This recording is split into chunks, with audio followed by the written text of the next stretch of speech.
From the team behind the award-winning documentary She, welcome to She Goes by Jane. I'm your host, author, and poet Amy Baker. And I'm Vanessa Ciccarelli, photographer and independent filmmaker. At the end of this two-part episode, we'll be joined by actress Raven Goodwin, who will read the abduction narrative. Hey, Vanessa. Hi, Amy. Hi. Do you ever, think about how much you trust what other people are telling you? All the time. All the time. So, if someone came up to you and was like, hey, I'm so-and-so and I'm a doctor, do you, automatically question that? Would you, believe them? Well, for that, I think I'd believe them. Okay. Yeah. What if someone was like, hey, I'm a doctor and I work for NASA? Well, then maybe I wouldn't.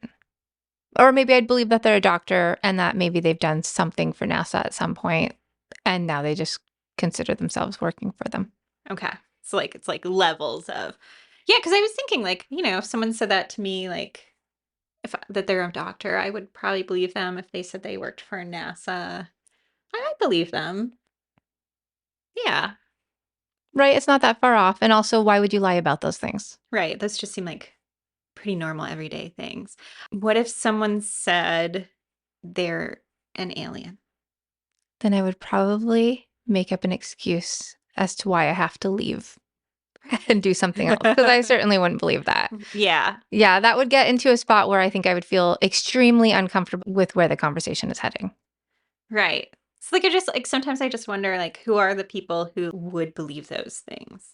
I am not sure. I know there are people who believe those things, and I think in some realm it's fun to believe those things when it's not the person talking to you. Right. You know what I mean? You can kind of believe maybe there are UFOs out there or something like that, but for you to be seeing somebody in front of you who looks and sounds like a human trying to tell you that they're an alien, that's where things get uncomfortable. Right. So, a lot of what we're going to be talking about today is who to believe, why people believe them, and we are delving into the world of aliens, which with a missing persons case is going to feel a little bit odd. But there's so many sensational things about this case that I wanted to talk to you about today. But I really wanted to make sure that we kind of downplay some of the more sensational elements and really focus on what happened.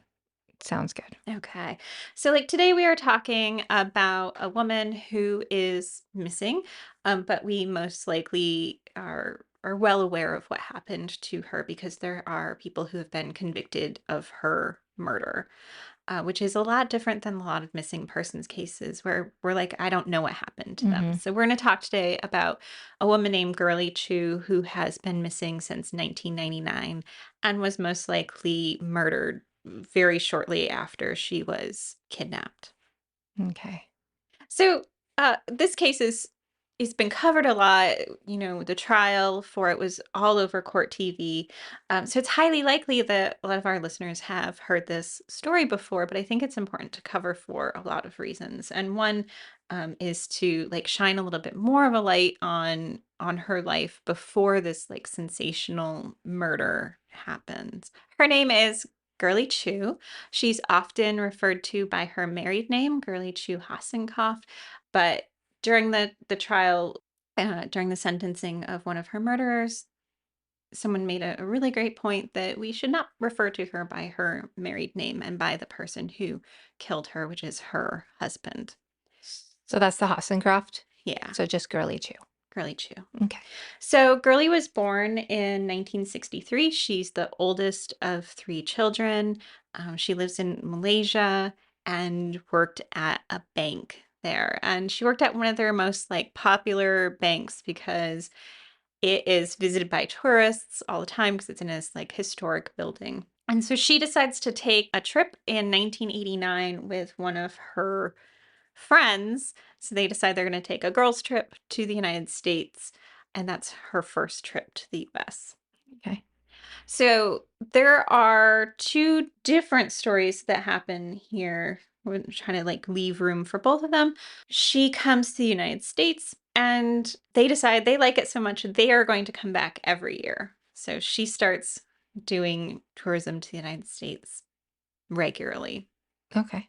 So there's two stories. One is that she meets who will be her future husband at SeaWorld. So she meets him on one of those trips, or is it on one of the early trips, or do we know? Well, like somewhere in the 90s, she Okay. meets him at SeaWorld. So one story is she met him there, and then there's another story that she actually saw an advertisement that he took out in a pen pal magazine, and she starts writing to him, and that's how they got to know each other. Okay. So we don't know. It's either one of those Okay. stories. She did tell both of those stories to various people. Okay. So I don't know. Could be both. It could be both, right? Like she could have had a pen, like written Right. to him as pen pal and then met him at SeaWorld. I don't know. That's how my parents met, by the way. At SeaWorld? No, as pen pals. Not at SeaWorld. Okay. So she meets him, and at some point he basically asks her to move to the United States to marry him. And he writes this very long letter to her parents, basically like apologizing for not, asking their permission to marry their daughter. He tells them that he's a doctor and that he works for NASA and that, he'll provide like basically a good life for her. Girly believes that he's a doctor. She believes that he worked for NASA.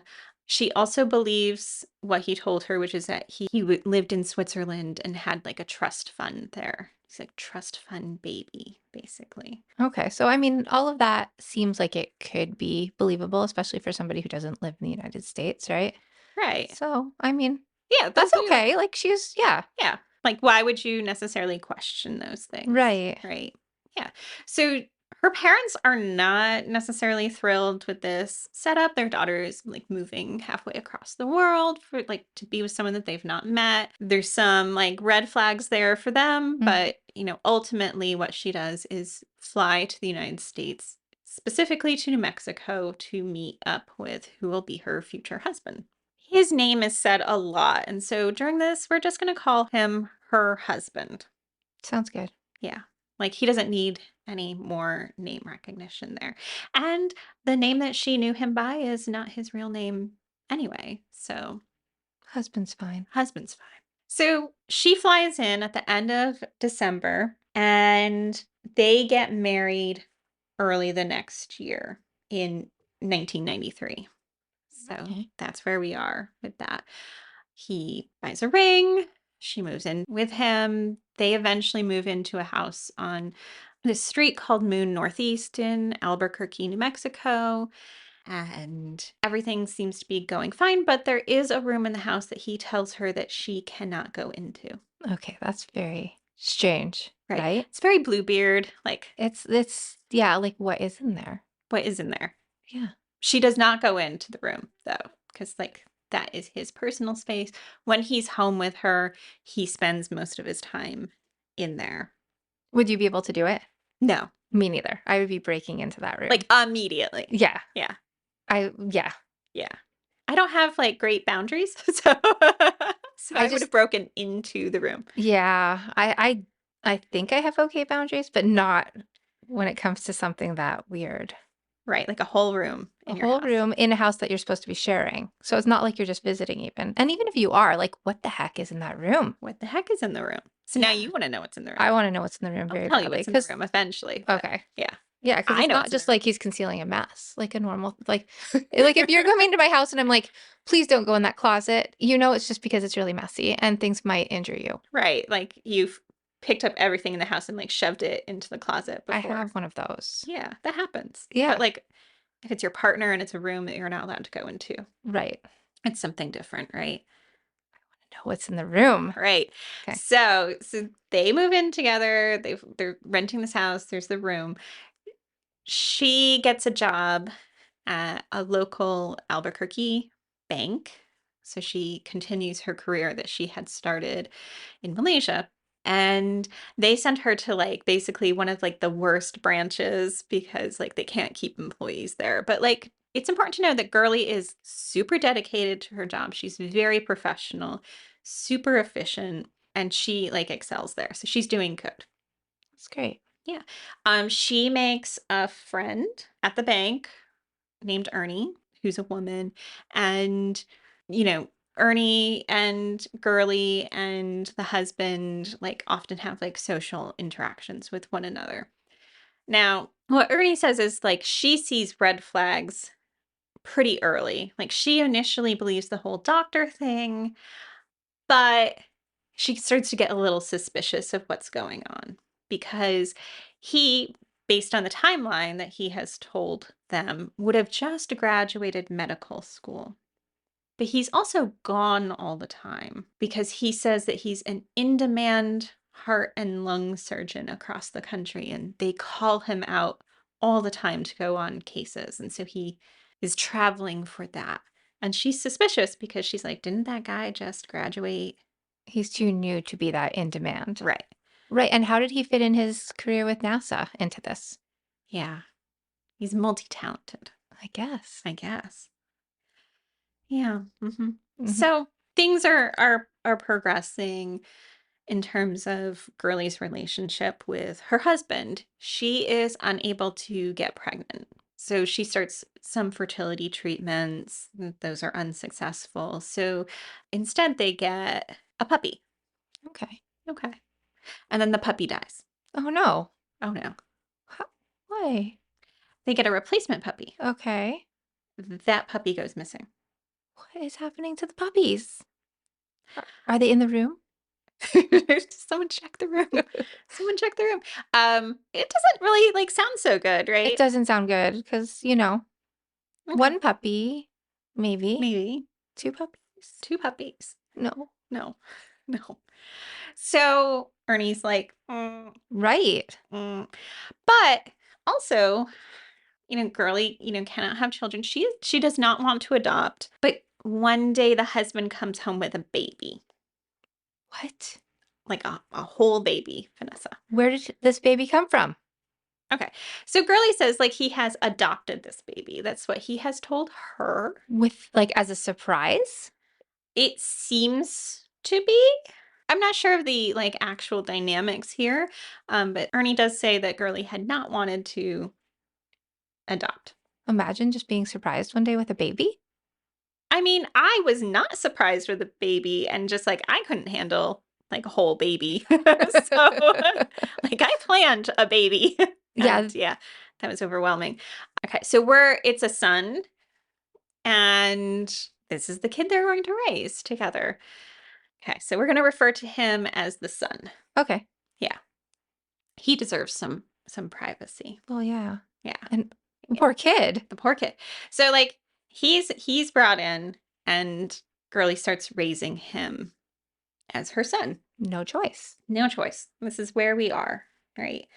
They're married in 1993, but in 1998 things start to get like publicly more apparent that things are not good in their marriage. Okay. Okay, so there is a domestic violence incident in their house in January 1998. It's pretty violent. It seems that Girly has found out that he is having an affair with someone. Okay. Okay. So she has gone to that person and was like, he's married. And And then, of course, the husband finds out that Girly spoke to his mistress and it's not good. So he starts beating on her. They have, for some reason, like a live in renter who's like renting a room in their house who walks in on the incident. They're in the kitchen and he's hitting her. That causes them to move into the bedroom. And the renter runs out to the neighbor's house and gets the neighbor to come help. So in this, Girly has been hit. He's put his hands on her throat. A dresser has fallen on her, oh or wow. he pushed a dresser on her. Not sure. When the neighbor arrives, he has her and he is hitting her face against a wall. The police arrive and it's very clear a domestic incident has just happened and they arrest him. So he is taken into jail at 6 something at night. and is released like 7 hours later. Okay. And do we know if he was violent before the mistress? I'm not sure, Okay. right? So seems unlikely to me that this was the first time, but this is the first like kind of very documented moment of abuse on his part. Okay. So he's been arrested, comes back to the house. She has not left him. She has decided to stay with him. Mm. Then the case is dismissed. So the domestic violence case is dismissed about a year later. Okay. Yeah. Yeah. hmm So we're a year later. It's January 1999. This is where things start to pick up a lot. He asks her to drive to a local like restaurant that's in a hotel and asks her to like go pick up a menu because it's 1999 and that is like not Not too odd, right? not too odd and it's like not on the internet, right? Like Right. now we would just like Hmm. look it up, but then no. So she's like, okay. Right. So she agrees to this. It's late. She's going to drive and pick up a menu from this restaurant. And she encounters him inside the garage, kneeling by one of her tires and messing with it. Okay. So he asks her to go somewhere and then he goes out and he's immediately messing with her car. Yeah. Okay. Right. So she's like, are you trying to kill me? Hmm. Right. Because, like, clearly, suspicious man. Right. Something's going on. Right. So he attacks again. This time she runs to the neighbor's house who lets her in. They call the police and she's definitely has to seek medical care. On her medical chart, it says something along the lines of like husband tried to kill her. Okay. She files for divorce the next day. So what's happening with the baby during all of this? Like, where, uh, what is the idea of like bringing a child home to raise with your wife and then all of a sudden now trying to kill or abuse your wife? Like, what is that? Right. So the baby has been, Girly works all the time, right? So she's a regular like professional woman. He's gone a lot. So they're relying on these neighbors to do the child care. The neighbors that everybody keeps going to Right. every time he The does something neighbors. wrong. Oh Yeah. no.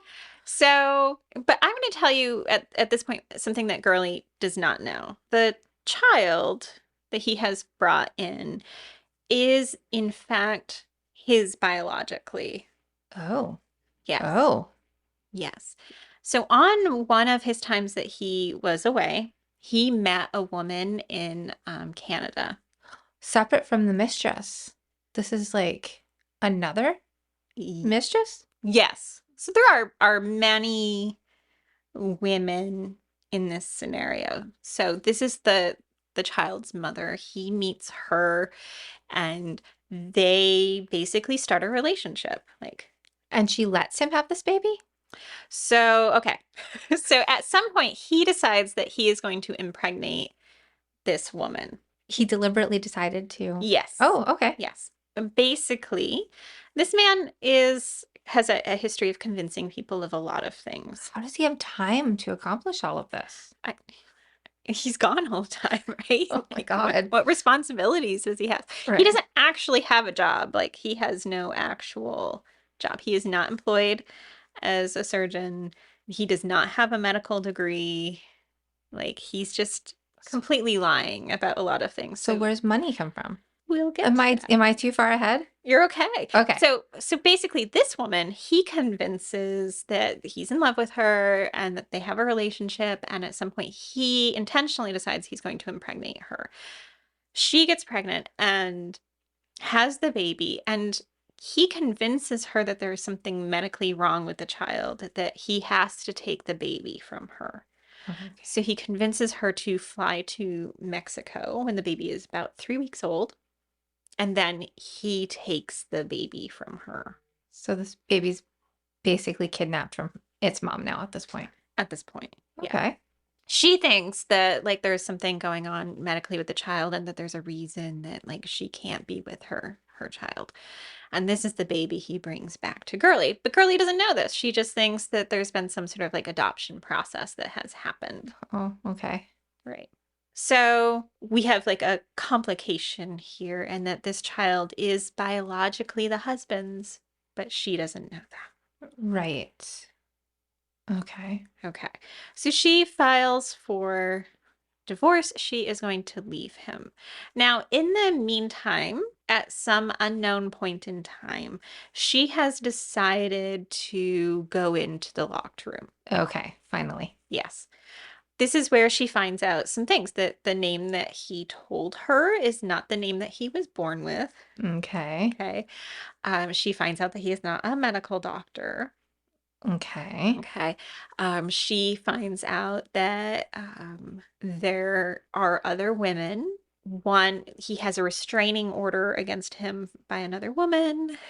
Okay. Yeah. Sounds like he should have had a safety deposit box somewhere else with all these papers than locking them into that room. Right. But Girly does have a safe deposit box, and she takes some of the documents that she finds in that room and puts it in her safe deposit box. Smart girl. Yeah.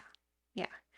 So she, at this point, has moved from like a domestic violence situation to really understanding that this is like much more complicated, right? That Right. he has lied to her about basically everything. So now we're wishing she's getting away right now, but Yeah, so like we want right. girl run. So she takes out a restraining order against him. Okay, so she's doing all the right things at this point, right? She's doing all the things that people would tell you to do, right? Okay. So she has left him. She has filed for divorce. She's taken out a restraining order. She gives a copy of that restraining order to her boss at the bank. And this is an important part. She tells her boss at the bank, if I do not come to work, something has happened to me. Okay. So she really knows. Yeah, so she knows that she's in danger in Mhm. some way. I mean, he has now, like, I think probably messing with her car in a way that, like, he hoped that she might have gotten into an accident. It's kind of giving those vibes, Right. right? She takes this many steps further to ensure safety. So she has initially like a joint custody arrangement for the son. Okay. He is using that relationship to kind of bully her and abuse her more, Well, right? yeah, Like because now he's she can't be entirely away from him because of ex this child. child, right? Which is like we see that a lot in Right. domestic violence issues where, or intimate partner issues where there's a child involved, right? The child Hmm. becomes kind of the pathway to keep enacting abuse. So she knows that she is not safe. So in March of 1999, she actually gives up and terminates her parental rights. Okay. And she ends up having to pay the husband $100 a month in child support. Oh my gosh. Right. Okay. Right. For his kid For what that is he his kid. kidnapped. Yeah. Yeah. Okay. Yeah. So she can't make this on her like bank salary, so she actually takes a second job so that she can do this. She moves to an apartment, and she keeps her apartment location pretty secret. So she gets an apartment. It's got a security guard out front. She does not tell her friend where she lives even. Oh, really? So, Yeah, because like her husband knows this friend, right? right. So then even if he approached her, there's nothing she can say. She would Exactly. truthfully not know. Not know. Okay, Okay. so So so she's her being really smart. yeah. There is one person at the bank who's like a younger male employee who helps her move her stuff into her apartment. So he knows where she lives, but everyone else is like keeping it quiet. Okay. She does that. She still thinks, though, that her husband is stalking her and he has threatened to kill her at some point. He is charged along the way with 3 counts of violating her restraining order. Okay. Okay. So her boss is like, well, maybe like we can hide her somewhere. And she like puts her in for a transfer so that like they won't know what bank she's working at. So they're like trying to do all these steps. But like at the time of her disappearance, she's still working in her regular bank. Okay. In June, she's like, I'm going to level up. I'm going to take karate lessons. So like Oh, clearly she feels unsafe. And she doesn't want to move back to Malaysia? Yeah, I don't know. Like, at this point, she's still married, right? Yeah. She had just ended her custody, who she thinks of as her child. She is got a job. She's got some friends, right? Too bad. Right. And there's some pending court cases, right? So like the divorce has to go through and there's these restraining order things. There's also like the last domestic violence charge from January of 1999. Like so there's some stuff like Okay. okay. We'll be back in a moment.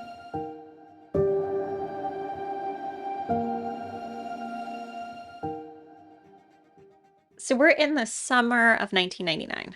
Okay. Okay, so she's doing all these things. She's trying to stay safe. Meanwhile, what she doesn't know is that her husband, who is still her husband at this time, meets who we're going to call the mistress in our retelling here. Okay. And this is the same mistress that he had the night that she found out and he No, abused her? new This man, is a new new mistress. mistress. Okay, so that was one. We're done with her. And now we're on a new mistress that we just met. Yeah, I mean, I think like it might be important to know that the one and done is probably like many and done Okay. So all of the others are, we think, done. ish, Or ish. whatever. They're Let's call those girlfriends. So this is going to be the mistress this is now. the mistress, right? So Okay. he meets her at what we're understanding is some sort of talk about. It's important to know this is like the late 90s. So we're going to set the scenes here. There is a talk that is being given about aliens, specifically that those aliens are reptilian in nature. Okay, so she's at the talk and he's This is where the mistress says that she met him at this. okay. So going back to like that alien question at the beginning, Right. she's already kind of on board. She's already kind of on board. The mistress previously had clearly been like seeking some like social groups. So she had previously joined a social group for women who collected dolls and they would like hang out and talk about doll Oh, collections. okay. Okay. And then gets involved in a UFO group. Okay. So her social group is now the like Broad interests, right? broad from dolls to UFOs. Yeah, Yeah. definitely. Yeah. Okay. She meets him there. That's what she says. Okay. Okay. So she brings him to her UFO group. Okay. Okay. And both she and he start telling people that he is a many thousands year old alien. Okay. Okay. So did he tell her this first? Is it something that they're fabricating together? Is it something she truly believes by like looking into his eyes? Like what would make her think What makes you believe that? I am not sure. But she does believe, she believes it? it seems, Okay. based on what she says subsequently, she buys into this that he is a many thousands year old alien. Sometimes it's 1,000 years old, sometimes it's 10,000 years old, and he is stuck on Earth, and also that he has leukemia. Oh, Yes. This leukemia lie is something that he tells frequently. why? Why would you? Okay. Is it for like a sympathy thing or? He does like sympathy. Okay. So, if we I don't want to spend too much time analyzing his life, Right. right? He was married previously. He had a son in his first marriage, and she ends up divorcing him because he's cheating on her. Okay. But after that, he starts going out into the world and telling people all sorts of lies. So it starts out kind of the history of his lies starts with him saying to people like, "Oh, my wife and child died in a car accident." Oh no. Okay. Right. And it's not a son, it's a daughter. So my wife and daughter die in a car accident. And then it kind of like builds a little from there. Like my wife and daughter died in a car accident, but I'm a geneticist and I kept some of my daughter's hair and I will in the future genetically engineer a new version of my daughter. No. Okay. No. Yeah. Oh. Right. So, and then some people he tells, like, I have leukemia. And it seems like, again, that like sympathy Okay. thing. Okay. To be clear, he does not have leukemia. It just Um, seems like a lot for one person to be trying to convince people of, and a right. lot for him to be thinking up. Like, Yeah. So previously you asked me, like, where does his money come right. from? It's because he's like scamming people. So some people he tells them, I'm a geneticist and I've mapped the whole human genome. Won't you invest in my company? And people do. Okay. Some people he says, like, he has discovered the serum that will enable them to either A, live forever, or B, reverse aging. Oh no. And Why do we believe what this man says anymore? I have no idea. I have no idea. So, like, one woman who was quite wealthy was dying of breast cancer, and he convinced her that if she took this serum, she would be able to recover from cancer and like reverse age. And then he started injecting her with his own blood because he told her, I took the serum, so all I have to do is take my blood and stick it in you, and you will also have access to that. What even happens when you do that?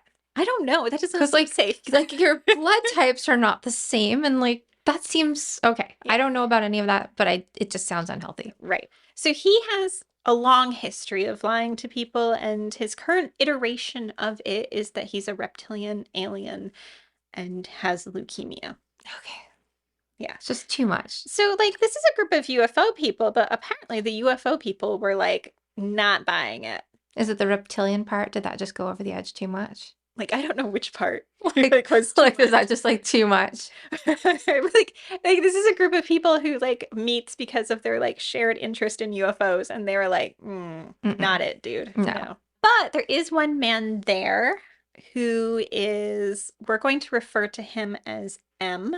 Okay. He is a retired electrician. He's married. He's got two teenage kids. He is described very often as like a nice guy, which I'm always suspicious of people who are described as nice guys. Really, Amy? I am. Okay. I mean, particularly if you self-describe yourself as a nice guy, then like, Well, self-describing doesn't count. But like yeah, if other people call you a nice guy, I'm still suspicious. right, you're Yeah, most likely a serial killer. right. Right. They're Yeah, always the quiet one. right. Yeah. So this guy, though, he's very like anti-government. He's kind of like early, like this is like, late 90s precursor to some stuff that we're seeing now. But he believes that like the government's going to like harm people, kind of like some militia-y Yay. leanings. Okay. And part of this UFO group. And he listens to, the husband and who will become the mistress. And he's like, yeah, I buy it. That guy is an alien. So these three become friends. Yes. Okay. Okay. Girly does not know any of this is happening. Like, she's just trying to survive in her new life. And what she is waiting for is that in July, her domestic violence issue from January is going to come to trial. Okay. Okay. So she's like waiting for that. So around this time, her husband also puts their house up for sale. And then the trial gets moved to late September. So she's been waiting for this moment. No, It gets pushed off. So around this time, like another person kind of tangentially enters the scene. It's another woman. Her name is Judy. She owns like a motel kind of situation. And this is where the husband starts bringing the kid, Okay, so is she friends with the husband or with Girly? friends with the husband, So all of these people end up like being part of his circle okay. people. He tells this woman that he is looking for someone to adopt his son. He also tells her he can help her with aging. He also says that his son, when his son is there, like keeps on asking for Girly. Well, yeah. Yeah. Says mom. And to explain it, he tells this woman that his son was part of a government program in which there are 12 babies who were born on the same day, who were like basically started in a lab and they've been Okay. genetically engineered, and that the project's name is Project Girly. Okay. Does he ever make up anything that's even remotely believable? No, but I like But like people still believe it. people still believe it. And I was also like as soon as I read that, I was like, oh my God, that's the plot of the Umbrella It Academy. totally is. Yeah. Yeah, I was Yeah. thinking that too. And then I had to do some research. The Umbrella Academy like did not exist yet at this time. So So it's not a ripoff, but maybe his story is an inspiration, who knows? Like what the heck? right? What the heck?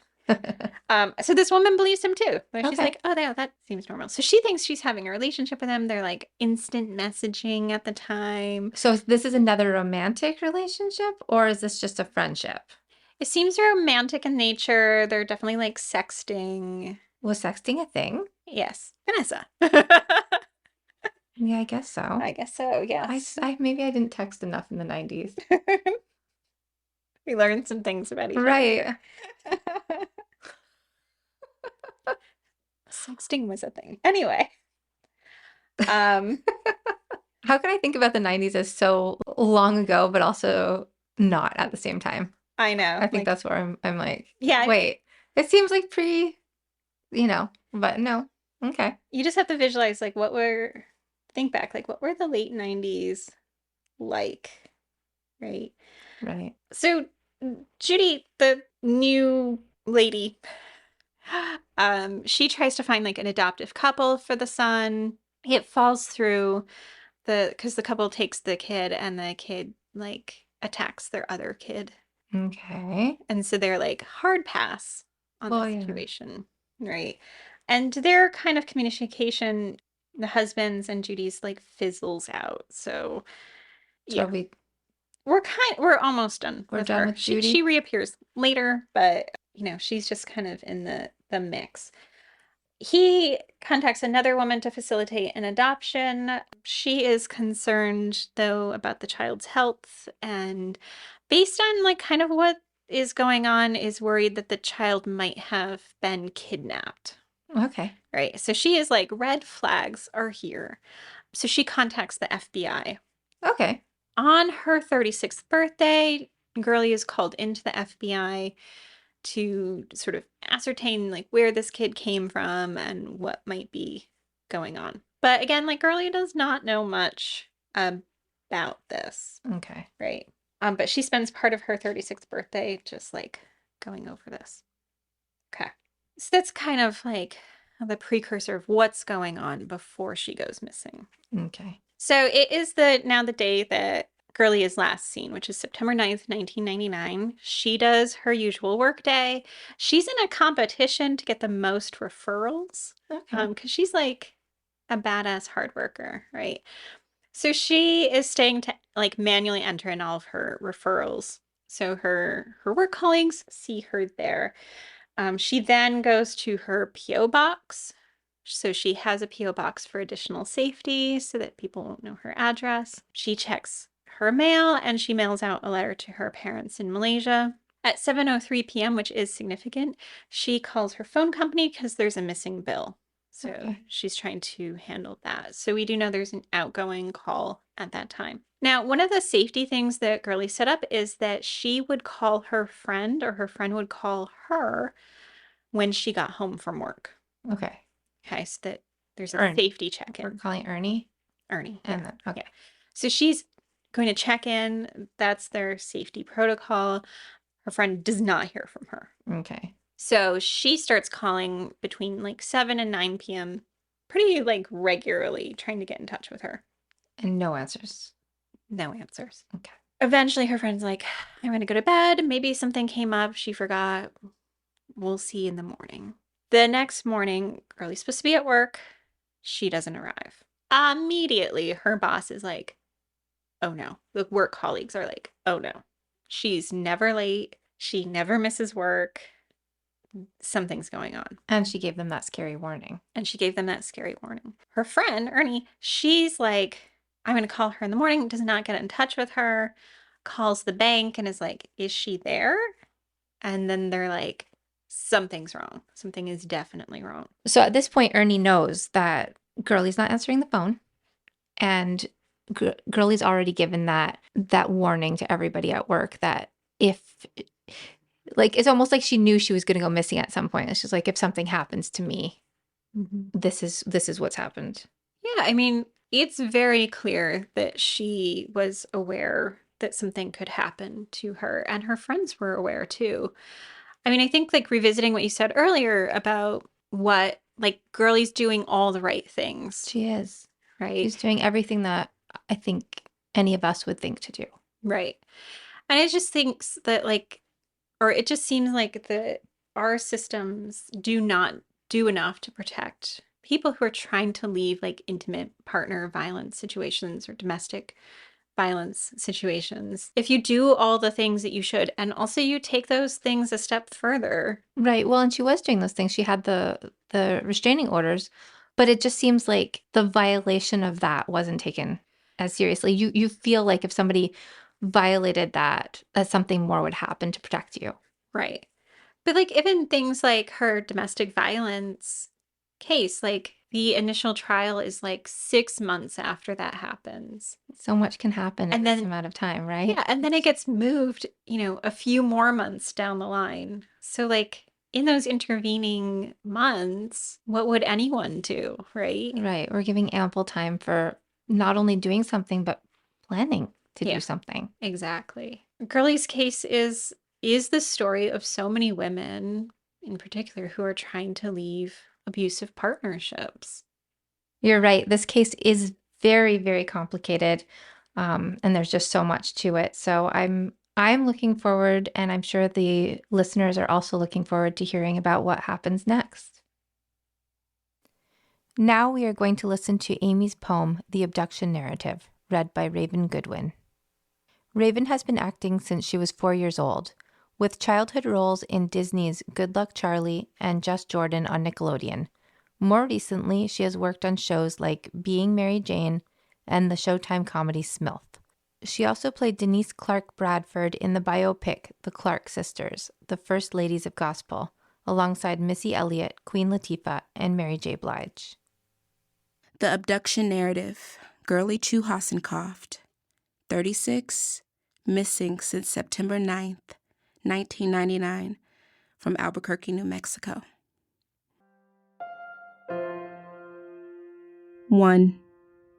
Capture. On the drive home, she still finds bits of glass, incandescent, in the stillness of the car. Wind scuttling through a hole in her window, symmetrical like a fist. Again, surrounded by the gray light of her room, she leaves an offering to the goddess of mercy, poured from the tap. From behind, she cannot see the approach of the other woman, whose skin phosphoresces with the waning day. And soon, like some tentacle creature, the woman is everywhere, pulling. 2. Procedure. She once helped a boy create a spaceship from cardboard and duct tape. Smooth ridges over angles, a thing of industry now looped around her wrist, pulled tight across lips. It is like this that they examine her body, leave their mark. 3. Tour. Within a triangle, things are lost. There is a house on the moon where he once told her he has been alive for several thousand years. Yet still, there was a strength in his hands the time he wrapped them around her throat. There is a house where he made love to his creature, her skin glittering under arcs of light. And there is her home, the fiery orange carpet creased with bleach, and the goddess of mercy keeping watch. 4. Time. On the road to Magdalena, sound is cyclical. This is how minutes go missing. there is just breathing, the dry sound of gestures, voices. It is easy to forget what came before, the scent of jackfruit and fig, the weight of air before a monsoon, the electric blue heat that used to be love. 5. Return. The narrative leaves space for her body's return, a ritual passage from one place to another, the ability to be left with a sense of foreboding. It remains empty. 6. Aftermath. In the distance, like bingo lights, beams of light flash by on the highways, incandescent lanes scaling through the sand. Here, the air is cleansed of water, the breeze heavy with iron, as the world seems to collapse in on itself. This is the way stars burn out. For more information about our show or to check out other shows on the network, please visit evergreenpodcast.com. Bye, Vanessa. Bye, Amy.